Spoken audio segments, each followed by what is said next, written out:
Et si nous prenions la décision de rendre nos vies plus simples? Si nous commencions à prendre du plaisir en faisant beaucoup plus, mais avec moins de ressources?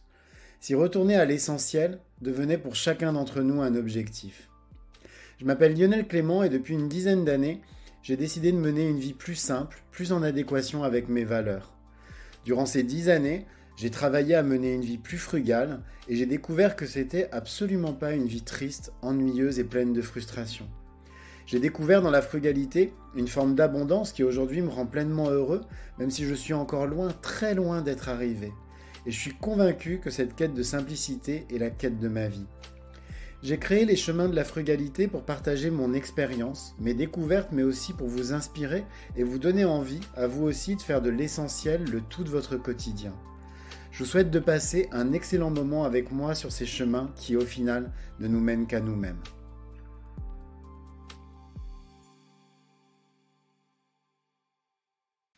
Ça y est, c'est le grand jour. Normalement, si tout va bien, vous avez cette semaine composé vos repas et vous avez fait vos courses pour avoir sous la main tout ce dont vous allez avoir besoin aujourd'hui. Pourquoi? Parce que aujourd'hui, on va cuisiner. Et comme il s'agit de batch cooking, et donc de cuisiner en une seule fois tous les repas de la semaine prochaine, il va falloir vous organiser si vous voulez pas y consacrer des heures et des heures. L'objectif en général que se donnent les gens qui font du batch cooking, c'est de parvenir à cuisiner donc les 7 repas de la semaine prochaine, donc de la semaine suivante, hein, en 2h30 chrono. Personnellement, j'aime bien prendre un peu plus de temps, tout simplement parce que cuisiner le plus vite possible, c'est pas forcément ma priorité. En fait, cuisiner, comme je vous disais au début de la semaine, pour moi, c'est absolument pas une corvée. C'est un vrai plaisir et cuisiner, c'est vraiment quelque chose qui me fait énormément de bien. J'aime vraiment ça. Et donc, je prends en général 3 heures ou 3h30 pour cuisiner.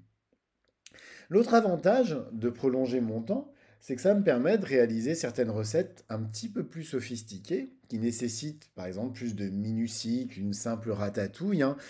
Même si j'adore la ratatouille et puis qu'il y en aura une dans mon menu de la semaine.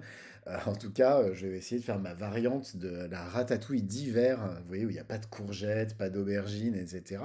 J'espère que cette variante vous plaira. Bref, dans cet épisode, on va parler d'organisation. Un sujet qui peut faire peur, hein, mais qui vous permettra de vivre votre batch cooking beaucoup plus sereinement. La première des choses, c'est de bien faire l'inventaire de vos ingrédients pour être certain que vous avez tout ce qu'il vous faut sous la main. Alors vous allez me dire que ce point ne sert pas à grand-chose, puisque pourquoi faire l'inventaire de vos ingrédients alors que vous venez juste de faire vos courses? Ben, tout simplement parce que quand j'ai commencé dans le batch cooking, alors moi aussi, hein, je faisais mes courses très studieusement, etc.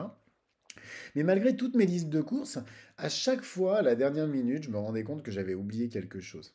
Un truc tout bête, par exemple, j'avais pas assez de tomates pelées, ou encore j'avais pas assez de pois chiches. Bref, je me retrouvais le dimanche après-midi, soit à chercher une épicerie ouverte, ce qui, en fonction de là où on est situé, peut être particulièrement galère, soit à la dernière minute à refaire mon menu avec les ingrédients que j'avais à ma disposition, et puis au final, je perdais énormément de temps. J'ai donc pris l'habitude, le dimanche matin, mais à vous de choisir le moment que vous préférez, hein, en fonction de votre organisation. Peut-être que vous n'allez pas cuisiner le dimanche, mais c'est vous vraiment qui décidez. Moi, je vous explique aujourd'hui mon organisation. Donc, j'ai pris l'habitude le dimanche matin de refaire l'inventaire pour être bien certain que je rencontrerai pas de problème. En fait, ça me laisse le temps, si besoin, de retourner faire une ou deux courses rapides, et ça me permet aussi de préparer tout ce dont j'ai besoin pour que ma préparation soit fluide et sans accroc. Parce qu'un batch cooking, c'est un peu comme une stratégie. Comme vous n'allez pas pouvoir tout faire en même temps, vous allez devoir définir des priorités. Et tout simplement parce que c'est de définir des priorités qui va vous permettre de tout réaliser dans les temps. Le meilleur moyen de lancer vos préparations dans le bon ordre, c'est de le faire en fonction de leur temps de cuisson. Moi, je vous conseille vraiment de démarrer par les cuissons les plus longues, ce qui va en fait nécessiter par exemple de mijoter longtemps, ou alors si vous utilisez votre four, ce qui va nécessiter aussi de passer au four le plus longtemps par exemple, pour finir par les cuissons les plus courtes, tout ce qui est par exemple au wok qui va se faire en une dizaine de minutes ou un quart d'heure grand maximum, vous voyez. La manière dont est organisée votre cuisine va également avoir un impact super important sur votre organisation. Forcément.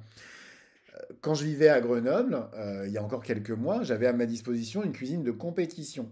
Franchement, c'était la plus belle cuisine que j'ai jamais eue de ma vie. Vous voyez, j'avais des plaques, etc. Enfin, c'était extraordinaire. Et par contre, depuis que on est dans notre appartement à Marseille, c'est plus du tout le cas. En fait, j'ai qu'une toute petite plaque à induction avec deux micro-feux, mais que j'arrive même pas à utiliser les deux. Vous voyez, c'est même pas possible d'utiliser les deux en même temps. Donc c'est un vrai problème. Donc à partir de là, ça veut dire qu'il faut que je m'adapte à cette contrainte pour arriver quand même à préparer mes repas. Donc forcément, moi, ça m'oblige à prendre plus de temps et puis surtout à être beaucoup plus ingénieux dans mon organisation et dans l'établissement de mes menus pour parvenir à tenir quand même mes objectifs qui est quand même de se dire que je vais préparer mes préparations, enfin mes repas, dans un temps donc compris entre 3 heures et 3h30 grand maximum. Ensuite, il va vraiment falloir préparer tout votre matériel. Là aussi, l'essentiel, c'est d'être certain que vous allez avoir tout ce qu'il vous faut sous la main au moment où vous allez cuisiner. Alors, personnellement, parce que je suis un peu psychorigide, hein, même si j'ai pas l'air comme ça, mais j'ai un côté psychorigide très très prononcé, je prépare tout à l'avance. Donc mes cocottes, mes ustensiles, etc. Je fais un inventaire précis. Et puis surtout, le plus important, ça va être tous les contenants qui vont me permettre de conserver pendant toute une semaine mes préparations. Alors dans l'épisode de demain, euh, je vais revenir sur la conservation des aliments, hein, car là aussi ça nécessite une bonne organisation. Mais ce que vous devez savoir aujourd'hui, c'est que tous vos contenants en batch cooking doivent être d'une propreté irréprochable. Alors, ça peut sembler être une porte ouverte, mais vous n'imaginez pas ce que j'ai pu voir en matière de batch cooking. Donc à partir de là, très clairement, il faut que tout soit d'une propreté irréprochable. C'est la condition sine qua non si vous souhaitez pouvoir conserver sans problème vos aliments au frigo, ne serait-ce que pendant 2 à 3 jours, et pour ceux que vous allez consommer plutôt en fin de semaine, pouvoir les congeler correctement. Donc vraiment, la propreté en fait de vos contenants va être vraiment un élément important si vous voulez en gros pouvoir consommer des choses saines, tout simplement. Ensuite, autre élément important, en batch cooking, si vous voulez tenir vos objectifs de temps, vous ne pouvez pas vous permettre de faire toutes vos découpes au fur et à mesure. C'est tout simplement inconcevable. Il va donc falloir vraiment penser de manière globale et envisager 3 temps dans votre préparation. Finalement, un petit peu comme si vous deviez gérer un restaurant. Finalement, l'organisation en batch cooking, elle n'est pas si loin de l'organisation d'un petit restaurant finalement. Premièrement, c'est la première étape, vous découpez tout ce dont vous allez avoir besoin pour vos préparations. Alors un truc que je vous donne pour aller plus vite, c'est d'avoir par exemple le même légume dans 2 préparations. Ça vous évite, mais que vous allez découper de la même manière. Ça vous évite par exemple d'avoir X légumes à découper. Par exemple, la semaine prochaine, je vais préparer de la courge butternut qu'on va retrouver d'une part dans ma ratatouille d'hiver, puisque ça va remplacer la courgette, mais aussi je vais les faire sauter en wok un petit peu en mode préparation asiatique, vous voyez. Donc très clairement, j'aurai la même découpe, le même ingrédient, mais qui va me servir dans 2 préparations. C'est un excellent moyen pour gagner du temps. Deuxièmement, et ça c'est donc la deuxième étape, vous faites cuire tous vos plats en priorisant par temps de cuisson, comme je vous l'ai dit. Et surtout, faites pas des erreurs toutes bêtes, mais très fréquentes chez les personnes qui se lancent en batch cooking. Moi, au début, par exemple, ça m'arrivait d'oublier de saler, ou encore d'oublier de mettre un épice ou un ingrédient dans mon plat, parce que c'est pas si simple que ça, hein, de gérer en même temps plusieurs préparations. Donc là aussi, vraiment, hein, je vous le dis, l'organisation, ça reste l'élément le plus important. Plus vous allez être organisé en amont, et moins vous allez avoir de problèmes au moment de la préparation. Et puis troisièmement, donc c'est l'étape dont on parlera demain, hein, c'est le stockage de vos préparations.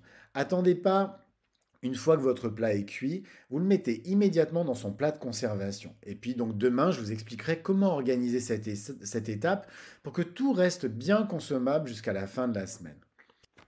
Une dernière chose avant de vous quitter, N'oubliez pas que vous n'allez pas préparer 100% de vos plats, mais uniquement les éléments qui prennent du temps dans vos plats. Par exemple, vous n'allez pas faire cuire du riz ou des pâtes à l'avance, mais vous allez juste les préparer ce qui va accompagner en fait votre riz ou vos pâtes. Vous voyez, vous allez préparer par exemple vos sauces ou toutes vos préparations, et ensuite vous allez préparer le riz et les pâtes le jour J. De même, certaines viandes, si vous consommez de la viande, seront bien meilleures préparées au dernier moment.